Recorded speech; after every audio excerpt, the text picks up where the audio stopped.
Well, a warm welcome to anyone joining. Thank you for being here. Go ahead and get yourself ready. Grab a notebook, a pencil, or pen. Whatever you choose to write with is fine. This is math from the void. Math coming at you pretty much out of nowhere. And today we have some more Algebra 2 review for you Precalculus students in the first unit, which is usually a review unit. Some more skills you're going to have to know. This time we're dealing with radicals rather than rationals. That means a lot of roots, and we're also dealing with exponential rules. So some exponent rules that you won't have to use every single time in pre-calculus, but it's going to be helpful to know these, especially when you take science classes. So as you can see, we have 4 questions here. You need to simplify as much as possible. And I think you should give yourself about 12 to 15 minutes here. Each of these probably takes about 3 or 4 minutes. Number 4 is maybe a little bit faster, I would say. Number 2 might take longer, even though it's easy what to do. You know how to FOIL. That's no mystery. It could take a little time to simplify things properly and get everything written out as it should be. So go ahead and give yourself that time. You can pause the video if you want to see if you can figure it out for yourself first. Then when you're ready, you can unpause the video. Come on back. See how we did it here. Okay, first things first, as usual, we are going to make some space. We need space to work on some of these problems. Yes, we do. The first problem looks monstrous, but it covers some very important principles in working with radical expressions. Now, this is sort of in the form of like a parentheses b minus c. If you just sort of ignore all of the different variables and we just look at like what things actually take up space here. There's our a, there's our b, there's our c, and we're just going to distribute that. Multiply the a into the b and multiply the a into the c. Make sure to leave the negative. But when we work with radical expressions, we do have to be a little bit careful. So let's go ahead and multiply this in. The idea is that when you multiply radical expressions together, if there are any numbers on the outside, we multiply those. Even though there's nothing on the outside, we pretend there's a 1 multiplied on the outside. So when I distribute that in, I get 2. And then I have to multiply stuff that's in the square root. So I'm going to take my numbers, 8 and 3. 8 times 3 is 24. Then I'm going to take my x's. I have x cubed, and I have x cubed. It's going to make x to the 6th. If you're clever and quick, you can pop that x cubed out now. But I want to be thorough. Then we're going to take y, which is y to the 1 power, and y to the 5th, which multiplies together, and we add the exponents to give us y to the 6th. Okay, great. Let's distribute for the next rational expression. This is going to leave a 4 out front.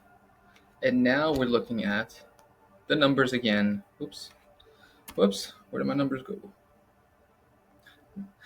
That should be a 3. Okay, we're going to multiply the number part outside, which is just 4. And now we start with 8 and 6. So 8 times 6, of course, is 48. Then we take our x's. We have x cubed and x to the 1 power. So those combine to make x to the 4th. And then we have y to the 1 power and y cubed, which is going to make y to the 4th. So now we can start simplifying our answer in terms of just breaking down the radical.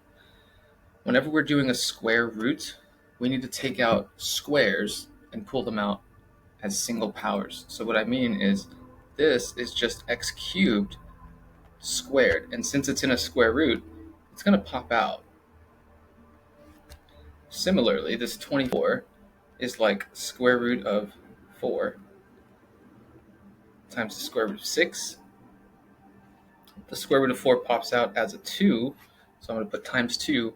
And then lastly, we do a similar thing with the y's that we did with the x's. This is just y cubed squared, and so the square root of that is just y cubed. Okay, and this simplifies to become 4x cubed y cubed.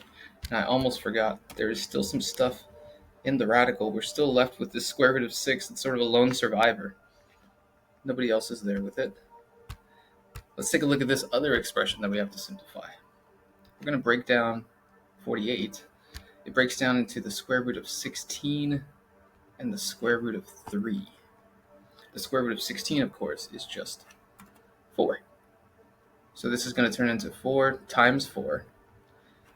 My x squared, my x4, kind of spoiler alert there, my x4 is the same as x squared squared. So when I pop that out of the root, I get x squared. And lastly, my y to the 4th is y squared squared. So when I pop that out of the root, I'm also going to get y squared. Now what's left inside this poor little root 3? Root 3 is left inside, so this all becomes 16 x squared y squared cube root of 3. Now I had somebody ask me, do I have to factor this? And you don't really have to, but if you'd like to practice your factoring, you're more than welcome to. The thing is, it should be no surprise that it's kind of going to take us back to what we had in the beginning if we do that, right? It should be no surprise that it's roughly going to go back to what it was before. So if I take out a 4x squared y squared,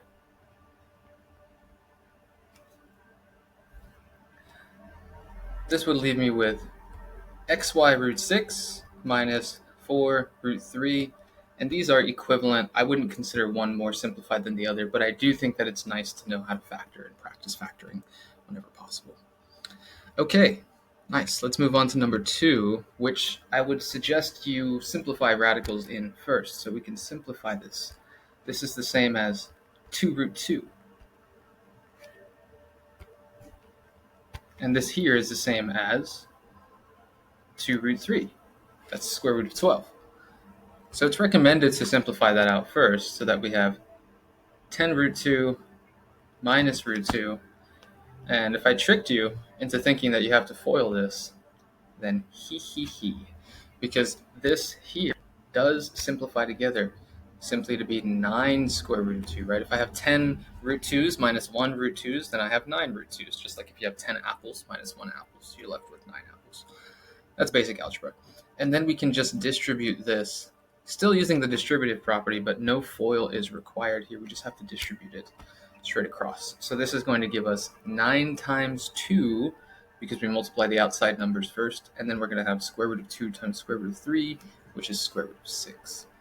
To that, we're going to add 27 root 2. You'll notice there's no square root expression on the 3, so it just doesn't multiply any radicals with the root 2. The root 2 just kind of stays slapped on there.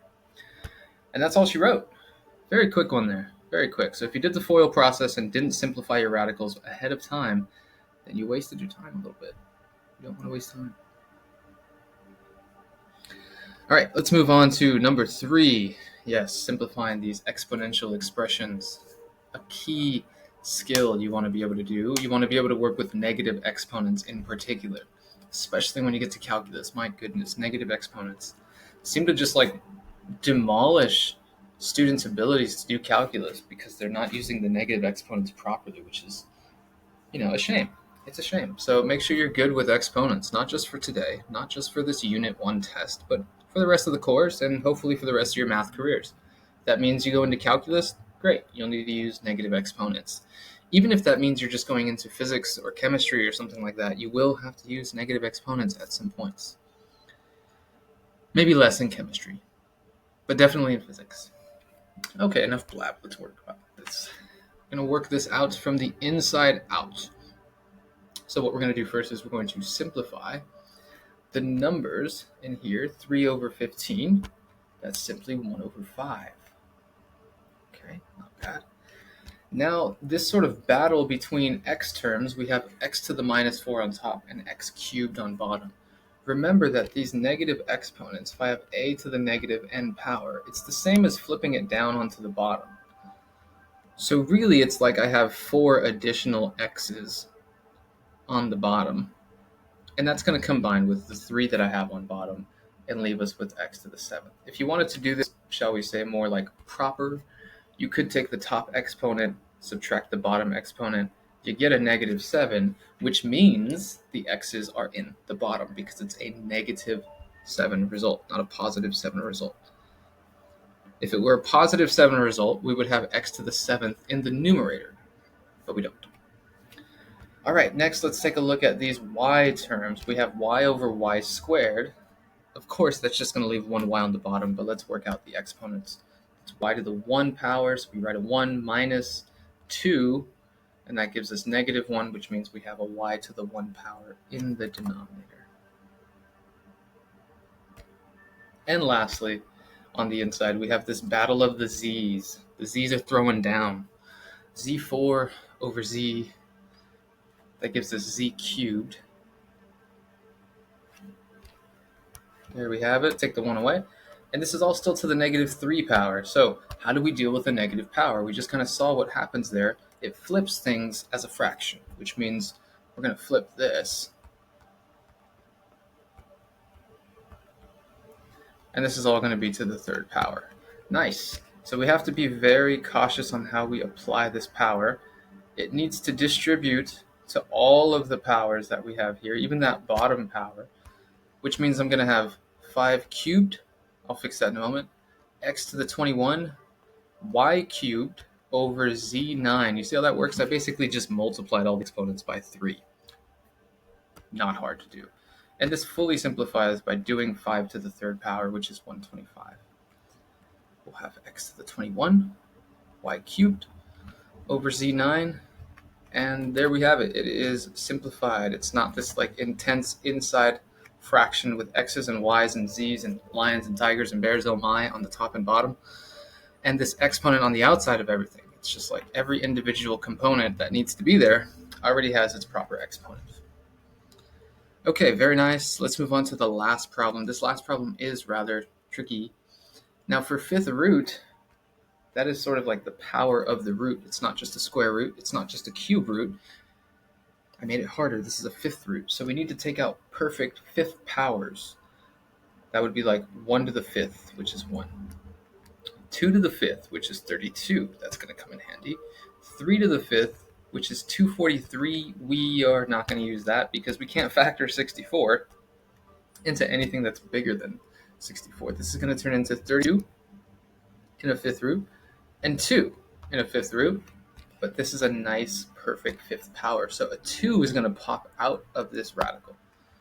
All right, let's move on and see what other terms we get. We have x to the 15th power, which, if you think about it, is simply x cubed to the 5th. And now it is a perfect 5th power, which means x cubed is coming out of the radical. All right, let's move on to the next one because this does not perfectly split up. This is the same as y to the 10 times y squared, and y to the 10 is a perfect 5th power. It's y squared to the 5th power. So y squared pops out, but this remaining y squared does not pop out the radical. It stays inside. We need 5 copies of y in order to pop out 1 copy of y. So we take 5 of them, pop 1 out, take another 5, pop 1 out. That leaves us y squared outside. But we still have y squared inside.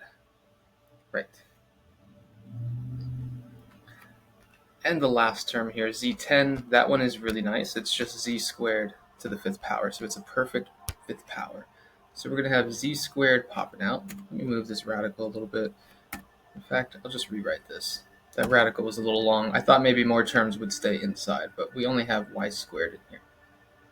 Okay, so I could put parentheses here just to make it really clear that the 5 is not invited to the party in here. It's on the radical, and that is our final answer. Okay, so this is part 2 of the Unit 1 review. There will not be a part 3. I think this is plenty that you should carry over from Algebra 2. Of course, not completely comprehensive, but everything else you need to carry over should be natural. It should already be second nature, for example, for you to factor with difference of squares factoring or a perfect square trinomial or even just solving quadratics. Those things are still on the table. Quadratics are not going away anytime soon, but I'm hoping that you've had enough practice with something like that or something like the absolute value or something like graphing basic lines that we don't have to review that in one of these, right? We're just going over some of the tough stuff that you would have seen briefly and maybe forgot about, but we'll have to remind you of now that you're in Precalculus and doing this again. Okay, I think that's enough blab out of me. I will see you guys